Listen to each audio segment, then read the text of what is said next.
निर्भीड निष्पक्ष उटंकनाचा बुलंद आवाज राजसत्ता न्यूज।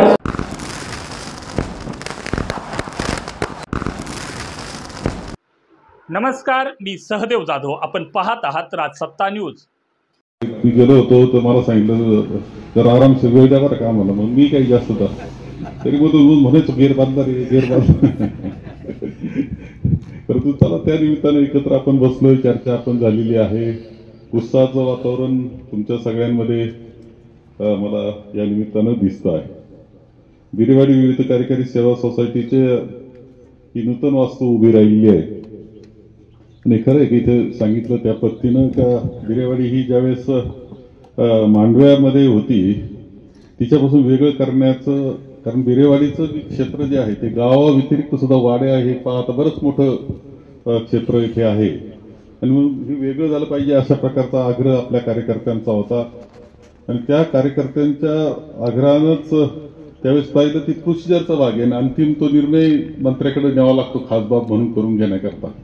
त्या पद्धतीनं सगळी प्रोसिजर करून ही सोसायटी तयार झाली। 14 वर्षाची वाटचाल झाली, सुंदर इमारत आपण आता बांधलेली आहे। आपले व्यवहार हे सुद्धा काळजीपूर्वक आपण करत आहात, तुमचं कौतुक आहे चेअरमन, व्हाईस चेअरमन तुमचं आणि संचालक मंडळाचं, सभासदांचं सगळ्यांचं कौतुक। एक चांगली सोसायटी आपण सगळ्यांनी चालवली याकरता मी इथे करतो आहे। दुग्ध सोसायटी सुद्धा गजानन सहकारी दूध संस्था ती सुद्धा रोज 3-4 हजार लिटर दूध कमी असेल आपल्या गावामध्ये, परंतु हा 8 सेंटर आहे पण आणि इथे मात्र 800-900 लिटर दूध तुम्हाला इथे येत आहे, तुम्ही चालवली चांगल्या पद्धतीनं, तुमचं कौतुक आहे। आणखी 7 सेंटर कुठं दूध जातं मला माहित नाही, पण तुम्हाला एक गोष्ट सांगतो, पेढा खायचा ठरला ना तर राजहंसच खायचा, तो प्युअर जो असतो एवढं लक्षात ठेवा। जे दूध तुम्ही असतं त्याच्यात काही भेसळ नाही। आता यावेळेस खरं म्हणजे खवा पकडला नाही का दिवाळीला कोणी, काही क्विंटलच्या क्विंटल गाड्या भरून खवे येतात, एवढं दूध तयार होतं कुठं असं वाटावं इतके खवे येत असतात, तिकडे येतात वर किल्ल्या भागातून गुजरातकडून। यावेळेस काय पकडलं नाही, यावेळेस शुद्ध खवा होता असं समजू आपण, जाऊ द्या काय जास्त बोलू नये कोणाबद्दल, परंतु आपण अत्यंत प्युअर खरं सांगतो तुम्हाला, काळजीपूर्वक आणि दुधाची गुणवत्ता टिकवण्याचा प्रयत्न आपण करतो, भाव चांगला। आणि बाकीच्यांनी लक्षात ठेवा तर तुम्हाला जरी भाव मिळत असेल ना तर संजय म्हणून मिळतो, नाही तर खटकन 4 रुपये कमी होतील लगेच। ही गोष्ट सुद्धा सगळ्यांना मी या निमित्तानं सांगतो, सहकारावर विश्वास ठेवा, सहकाराशी जोडले जा।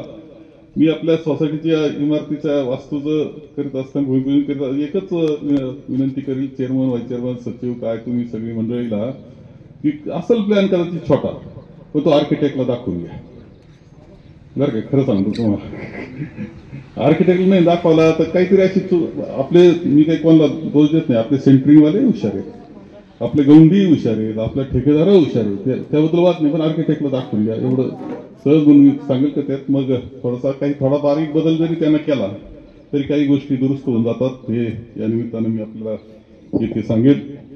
खूप चांगल्या पद्धतीनं तू सोसायटी आणि आपला सगळा विकास, आता हे जोरात कार्यक्रम 40 वर्षात काय काय ते काय फार चर्चा करायची, अरे पोरग बापाला म्हणतं काय केलं माझ्या करता, आता कसा सारं केल्यावर बोलतो तो, परत मोठं केलं लग्न बिग्न पोर व्यवस्थित वाटा लागले तर म्हातारा अडचणीचा वाटायला लागला, काही झालं का म्हणतात तो काय केलं माझ्या करता आमच्या करता, आता झालं काय। परदेशात इंजिनियर पोर असतात ना ते कधी पापा म्हणत असतात तुम्ही काय केलं आमच्या, आता परदेशात गेला तू चांगलं झालं तुझं, हे काय हे सहज, आणि याचं उत्तर काय असतं, काहीच केलं नाही असं उत्तर धरून चालायचं असतं ते, तेव्हा या अशानं होत नसतं। सांभाळलं कसं, वाढवलं कसं, जपलं कसं, याला खूप महत्व असतं। शेजारच्या पाजारच्या तालुक्यात गेलं तर तुम्हाला कळतं कसं चाललंय आपलं, खरं सांगतो तुम्हाला। तुमचा परिसर म्हटलं तरी लक्ष येतं, अरे मुळावरचे सगळे जे हे आहेत ना किटीवेअर्स, तुमचं सांगायचं राहून गेलं म्हणून सांगतो मी, किटीवेअर्स आपण केले, लक्षात ठेवा, कायम पाठपुरावा आमदार म्हणून आपण ठेवला आहे। एवढंच नाही तर तुमचं धरण व्हावं म्हणून आता इथपर्यंत आणून ठेवलेलं आहे। आपल्या याचं धरण काय ते मोरवाडीचं, की एकदा ते केलं तर तुमचा कायमचा प्रश्न मिटेल, खरं सांगतो तुम्हाला, इथपर्यंत आणून ठेवलं। फक्त सरकार आपलं टिकलं असतं ना तर मोरवाडीचं काम चाललं असतं बरं, एवढं सांगतो मी, खोटं बोलत नाही, निवडणूक करून दाखवलेलं मानतो मी। मोरवाडी झालं का सगळे प्रश्न आता व्हावा अशी अपेक्षा तर मी केली, त्या दिवशी सांगितलं तुम्हाला झालं ना काही बिघडत नाही, आनंद आहे आपल्याला, कुणी असतील मित्र त्यांना पाठवीत जा, मोरवाडी करून घ्या म्हणा हे तर हे या सगळ्या गोष्टी आहेत. काय सांगायचं आता, हे खरं आहे का माझ्याकडून उशीर झाला बिरेवाडीच्या रस्त्याला, हे खरंय, पण त्याचा सव्याज परत मी म्हणजे व्याजासह मी देत होतो तुम्हाला. 5 कोटी म्हणजे सोपं आहे का रे? एकाच रस्त्याला, एका गावाच्या रस्त्याला 5 कोटी, एकदम 40 कोटीचे रस्ते 5 रस्ते तुमच्या पाठरातले टाकून घेतले होते, खास भाव होते. काय एकतर पहिलं आपण असताना खडीच्या याच्या अडचणी तिथं म्हणजे सरकार गेलं, पालकमंत्री वेगळे झाले, त्याच्या अडचणी करायला सुरुवात झाली, त्याच्यातून उशीर झाला. आता नंतर तुम्हाला सांगतो, तुमचे मित्र असतील ठेकेदार, त्यांना विचारा का रद्द झाला, एवढंच विचारायचं. ठेकेदाराला विचारायचं का रद्द झाला. 10% तुम्हाला रेट कमी कळाला असं माझं मत आहे बरं का, खरं सांगतो.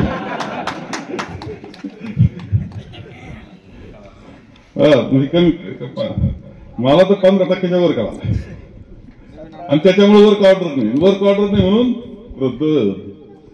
आता काय तुम्ही 5-10 लाखाचे रस्ते झालेत ना, त्या ठेकेदारांना विचारा किती देऊन आले, आणि तुम्ही फार किरकोळी खायला लागले पार. जेव्हा रुपयाचा कधी आपण आणि आपल्या कार्यकर्त्यांनी 40 वर्ष काय केलं, रुपयाचा सुद्धा घोटाळा नाही आपला, लक्षात ठेवा. हे किती महत्वाचं आहे. तुम्ही वाचला असेल आता झाला पुण्याचा घोटाळा, त्या फाईल किती वेळा माझ्याकडून आल्या. बरं हे मी बोलत नव्हतं बरं का, म्हणजे माझ्या मी टाळत होतो बोलायचं की कशाला उगाच आपण बसायचं, आता ते मोठ्याचं पोरग आपण बसायचं.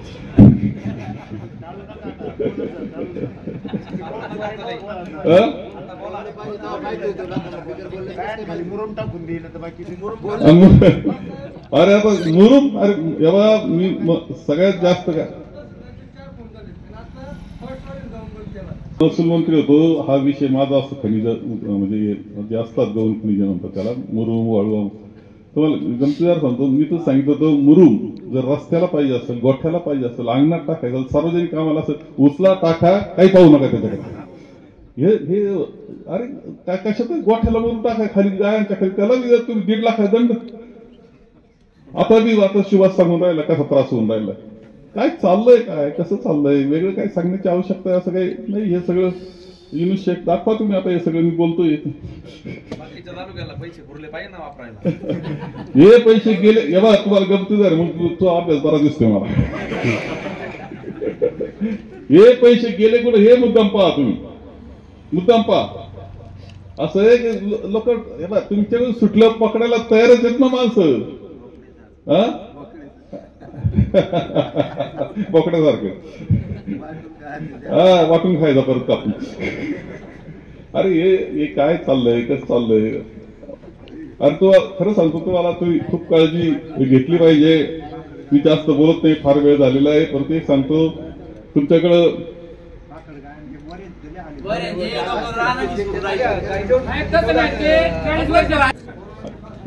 एक लक्षात घ्या, चर्चा कामावर झाली पाहिजे. लोकसभेची निवडणूक, विधानसभेच्या निवडणुका ज्या होतात त्याच्यावर काय चर्चा झाली पाहिजे की आतापर्यंत आम्ही कसं सरकार चालवलं, पुढे कसं चालवलं, आम्ही अर्थव्यवस्था कशी चांगली करू, आम्ही शिक्षण व्यवस्था कशी चांगली करू, दळणवळणची व्यवस्था कशी चांगली ठेवू, आम्ही शांतता सुव्यवस्था कशी ठेवू, असं पंतप्रधानांनी मुख्यमंत्र्यांनी बोलून ते इलेक्शन केले पाहिजे. इलेक्शन काय, त्यांनी तुम्ही जर तुमच्या म्हशी ओढून नेतील, तुमचं मंगळसूत्र नेतील, अरे काय भाषण, पंतप्रधान भाषण काय. तुम्ही जातीमध्ये धर्माधर्मामध्ये भेद करायचा आणि त्याच्यातून मताची पोळी भाजायचा कार्यक्रम. आता रोज काही ना काही, बरं एक झालं ना प्रकरण, तर ते फलटणचं प्रकरण हे दुसरं आलं, फलटणचं गेलं गरज झालं, लगेच आज हे आलंय तर लगेच तिसरं येतं, लगेच चौथं. मागचं विसरलो आपण, आपल्याला विसरायची सवय नाही, आपण पटकन विसरतो. नव्याची चर्चा करतो, नव्याची चर्चा करेपर्यंत ते नवं टाकीतात आणि लगेच दुसरं विसरायला लावतात. रोज कार्यक्रम चाललाय नव्या प्रकरणात, रोज कार्यक्रम चाललेला. त्याच्या अगोदर चाललं होतं ते जैन म्हणजे मंदिर आणि त्यांची जी होती बोर्डिंग, या कितीच पळवली होती एकानं. वाचलं ना तुम्ही? मग ती झाकायची म्हणून नवं शोधून काढलं. त्याच्यात परत हे तिसरंच उगवलं. चाललंय काय सरकार? तुम्ही विचार केला पाहिजे. आणि या सगळ्यांचं मग काय करतात ते? सोपा उपाय त्यांना. धर्माचं नाव घ्यायचं, जातीचं नाव घ्यायचं, भेद करून टाकायचे, माणसं सोडायचे, समाज दूर करायचे, माणसापासून माणूस दूर करायचा आणि त्याच्यावर मताची पोळी वाजायची. तुमच्याकडे सध्या लय जातीचं नेतं लय कोणतरी पिटू म्हणतात, मला असं कळालं. अरे आपला तालुका असा आहे की सगळ्यांना घेऊन चालणारा तालुका, सगळ्यांना प्राधान्य देणारा तालुका म्हणजे आपला आहे, हे लक्षात ठेवा. तुम्ही नीट पहा सगळ्या संस्था, सगळ्यांना प्रतिनिधित्व व्यवस्थित पद्धतीने आपण देतो, सगळ्या प्रकारे देतो. पण थोडं आता मीराताई होती ना आता सभापती, साहेबराव बारवे आता आहेत, शेतकरी संघाला भागवत हे बाय चालू थोडंफार इकडं तिकडं झालं का लगेच बोलायचं आणि त्याच्यातून पेटून द्यायचे माणसं, मन खराब करायचे. विष प्यारायचा कार्यक्रम काही मंडळी करते इकडे, तुम्हाला लक्षात ठेवा. हा विष प्यारायचा कार्यक्रम बंद झाला पाहिजे आणि आपण थारा नाही दिला पाहिजे. सगळ्यात हा विष प्यारायचा कार्यक्रम बंद झाला पाहिजे आणि आपण थारा नाही दिला पाहिजे. सगळ्यात महत्वाची थारा नाही दिला पाहिजे त्यांना. तुम्ही सांगितलं चुकीचं काही करू नका, आमचं बरोबर चाललेलं आहे सगळं, काळजीपूर्वक आम्ही एकामेकाला सांभाळीत चालतो, पुढे एकत्र राहायचे की एका निवडणुकीला संपत नाही विषय. ह्या सगळ्या गोष्टी लक्षात घेऊन आपण चाललं पाहिजे. या मताचा मी एकच गोष्टी सांगेल का, इथं उल्लेख ज्या बाबतीत झाला, खरं म्हणजे इतक्या कठीण परिस्थितीतून शेतकरी चाललेला आहे, तुम्हाला काय सांगायचं. मी तर खरं म्हणजे मला बिहारची जबाबदारी होती, मी बुद्धगया तिकडे होतो. खूप अतिवृष्टी झाल्यावर मी घाईघाईनं पोहोचलो औरंगाबाद म्हणजे संभाजीनगरला, तिथून पैठण तालुक्यात गेलो. अशी अवस्था पैठण तालुक्यामध्ये की त्याची पूर्ण बाग, मोसंबीचा बाग पाण्याखाली, 3 एकर पाण्याखाली बरं का, वर शेंडा दिसत नव्हता कारण रस्ता झाला नवा आणि जिथून पाणी निघून जायचं तो दाबलं गेलं, ते वडाच दाबला तो मधला. अख्खा बाग 3 एकराचा शेतकऱ्याचा रडत होता. पुढे आलो शेवगाव तालुक्यात, एवढा धुवाधार, हे सगळं इतकं जमिनी वाहून गेल्या, खरडून गेल्या, 1.5-2 एकर. मी एका मंदिरात बसलो, म्हटलं बा ते काय सोयाबीन गेलं करता येईल, कापूस गेला करता येईल, पण ही ज्याची खरडून गेली त्याचं काय करायचं असं म्हणल्यावर मी खुर्चीवर बसलो, खाली बसलेलं रडायला लागले धुमसून पोरग. मी खाली बसलो, पाठ थापड, काय रे बाबा काय, तर बाकीचे म्हणजे त्याची 1.5 एकर होती जमीन, त्याला अख्खी वाहून गेली, खडक लागला म्हणजे कसा वाचायचा. एकाच्या गाया 21 गाया गोठ्यात जशा तशा पडल्या, माहिती ना तुम्हाला, पाहिलं की नाही. याला शेतकऱ्याच्या पाठीशी कधी उभं राहायचं. तुम्हाला एक गोष्ट सांगतो की सगळी अर्थव्यवस्था आपली चालते, देशाची अर्थव्यवस्था. जगात मंदीची लाट येते, मोठमोठ्या कंपन्या बंद पडतात, तोट्यात जातात, बँका बंद पडतात. हा देश मात्र का चाललाय माहिती? इथली अर्थव्यवस्था शेतकऱ्यावर आधारित आहे. सगळा जो ताण असतो ना अर्थव्यवस्थेचा तो शेतकरीवरच असतो. शेतकरी सगळा ताण शेतकरी का होतो, म्हणून आत्महत्या होतात. आत्महत्या का होतात? तो ताण आहे ना तो सगळा शेतकरी सहन करीत असतो, म्हणून आत्महत्या होतात. आजची अर्थव्यवस्था जर शेतकऱ्याच्या आधारित आहे तर वेळ आल्यावर शेतकऱ्याला मदत करायला हे कानकूच का करतात हे काही कळत नाही मला. सगळ्या देशांमध्ये शेतकऱ्याला सांभाळावंच लागतं, त्याला परवडणारी नसतीच गोष्ट. आताची अवस्था काय आहे, कशा पद्धतीने शेतकरी चाललेला आहे. आता तुम्ही कर्जमाफीचे भाषण केले मोठमोठे, आता ही मदत आहे ना ही सुद्धा खोटी मदत, अजून पोहोचलं नाही बरं काही. आता कुठून तरी इकडून तिकडून काही ते पोहोचवतील आणि भाषण करायला लागतील जिल्हा परिषद करता पंचायत. आताची स्थिती शेतकऱ्याची एवढी अवघड अवस्थेतून तो चाललेला आहे. तुम्ही कर्जमाफीचे भाषण कशा करता केली मग? 7-12 कोरा कोरा कोरा काय काय भाषण जोरजोरात. आणि आता काय झालं? आता म्हणायला लागले एक आता सारखा माणूस म्हणावा शेतकऱ्याचा पोरग आहे ना ते, तुम्हाला सवय लागली लाडकी झाली, फुकट खायची सवय लागली. अरे शेतकऱ्याला फुकट खायचं, तो सगळ्यांना खाऊ घालतो, अन्नदाता ज्याला म्हणतात त्याला फुकट खाऊ घालतो म्हणतो. आता आपले मी म्हटले पालकमंत्री कुठे गेले होते सोलापूरला, काय आता शेतकऱ्याचे जर पोर असं म्हणायला लागले तर बाकीचे काय म्हणतील तुम्ही लक्षात घ्या. तेव्हा मी राज्याचा कृषी मंत्री राहिलो, कृषी मंत्री महसूल मंत्री सगळे शेतकऱ्याशी निगडीत असतात त्या गोष्टी. विलासराव मुख्यमंत्री, तुम्ही त्याचे सोयाबीनचं याचं ऐकलं असेल, लष्करी आळीचं वाचलं असेल, कुठेतरी ऐकलं असेल कसं फटकन मदत केली. आणखी एक सांगतो, पुढं काय कापूस जो असायचा त्याला एकाधिकार असायचे का त्या भावानं सरकार खरेदी करायचं, त्याच्यात 3-4 हजार कोटी रुपयाचा तोटा होत असायचा. नंतर एकाधिकार बंद केली. मी कृषी मंत्री झालो त्यावेळेस एका बाजूला एकाधिकार बंद झाली, दुसऱ्या बाजूला याला नवं बियाणं आलं, बीटी बियाणं म्हणून. त्याला बोंड जास्त यायला लागले. त्यांना असं झालं की पानं लाल व्हायला लागली कपाशीचे. मी गेलो विलासराव म्हणलं पानं लाल होतात कपाशी आणि शेतकऱ्याचं उत्पादन कमी व्हायची शक्यता आहे. मला बाळासाहेब आपण एकाधिकारमध्ये किती तोटा सहन करायचो? म्हणजे 3-4 हजार कोटीचा तोटा असायचा त्यावेळेस बरं का. 3-4 हजार कोटीचा तोटा असायचा. मग ते 3-4 हजार आता वाटून टाकायचे. त्या लाल्याला अनुदान 500 रुपये अनुदान एकराला, बरं का. एकराला 500 रुपये त्यावेळेस 20 वर्षापूर्वी 3-4 हजार कोटी टाकले वाटत. परत दुसऱ्या वर्षी मी तर लाल्या नाव तिने म्हणलं याला काय नाव द्यायचं, तुम्ही लाल्या नाव देऊन टाका, लाल्या अनुदान. दुसऱ्या वर्षी परत प्रॉब्लेम, परत पानं लाल, परत म्हणे झाले परत हे अजून एकाधिकार आपण केली. आपला तोटा होत होता, आता इकडे मदत केली पाहिजे आपण शेतकऱ्याला. शेतकऱ्यालाच देतो ना रे आपण, असं वाक्य असायचं. शेतकऱ्याला देतो ना, पण दुसऱ्याला देतो काय? परत द्या म्हणे. म्हटलं नाव काय द्यायचं? दिलासा नाव द्या म्हणे. त्यांचं नाव आहे दिलासा. अरे काही असो, दिलासा मदत दिलासा पाठवा. तिसऱ्या वर्षी मी एकदा गेलो कापसाच्या विषयाला घेऊन, बस आता खरोखर लाल्याला काय म्हणे. म्हणजे साहेब काय खरंच आपण मदत करावंच लागते, त्याशिवाय शेतकऱ्याचं जीवनच कठीण आहे. आणि खरं सांगतो तुमचं मन चांगलं असलं पाहिजे. कुठं निघाले? निघाल येतो आमच्या वेळेला. घरून फोन येऊन राहिले, मी काय काही करतो आता.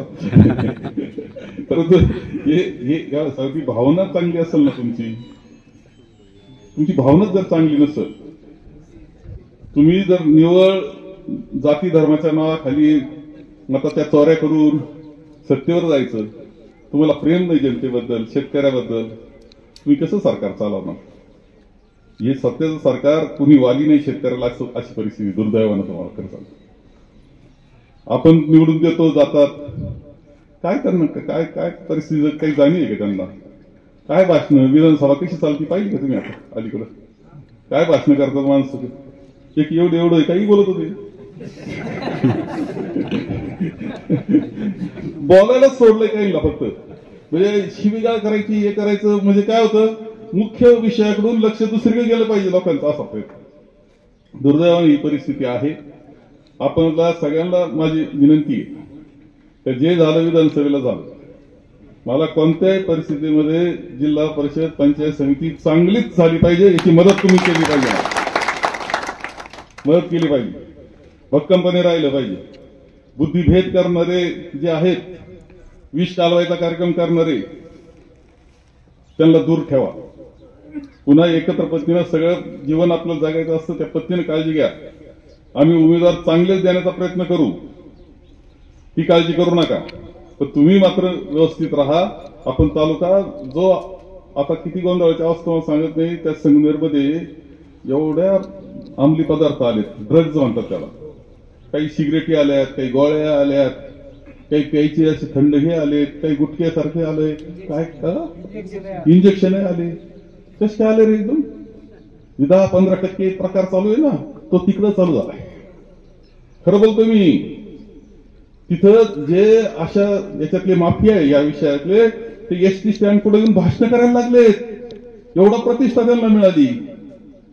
पोलीस स्टेशनमध्ये मारामाऱ्या करतात जाऊन, पोलीस असा पाहत राहतो टुकटुकू, त्यांच्या मारामाऱ्या करणार. ही अवस्था तालुक्याची होत चाललेली. हे जपायचं असेल तर आता एक संधी तुम्हाला आहे, जिल्हा परिषद पंचायत समिती. तुम्हाला तिकडे नगरपालिका, जिल्हा परिषद पंचायत समिती या व्यवस्थित केल्या, ती बरीचशी गाडी लाईनवर येऊ शकते असं मला वाटतं. नाही तर मात्र पुढचा काळ खूप कठीण जाऊ शकतो असं माझं मत आहे. आपण काळजी घ्या. हे मी माझ्या राजकारणाकरता बोलतो असं नाही. हे बाळासाहेब थोरातांच्या एकट्याचं राजकारण नसतं किंवा कार्यकर्त्यांचं नसतं, ते तुमचं जनतेचं सुद्धा राजकारण असतं, हे लक्षात ठेवा. त्याचा परिणाम जनतेला सुद्धा भोगावा लागत असतो. ही काळजी आपण घ्यावी, ही सुद्धा विनंती आजच्या निमित्तानं मी आपल्या सगळ्यांना करतो. सुंदर कार्यक्रम केला, याबद्दल आपल्या सगळ्यांचं कौतुक करतो आणि माझे 2 शब्द संपवतो. टच लेझर क्लिनिक, लेझरद्वारे मूळव्याध, फिशर, भगंदर उपचार केंद्र, कॅनडा मेक लेझर मशीनद्वारे उपचार, मूळव्याधचं इंजेक्शन देखील उपलब्ध. पुरुषांसाठी शिश्न शिथिलता घालवून ताठरपणा निर्मिती उपचार, दुर्बिणीद्वारे पित्ताशयाचं ऑपरेशन, अपेंडिक्स, हर्निया, हायड्रोसिल व इतर उपचार सुविधा। तर बघताय काय, आजच संपर्क करा doctor Kanade hospital, Nagar Manmad road, ग्रामीण रुग्णालया शेजारी, राहाता, जिल्हा अहिल्यानगर।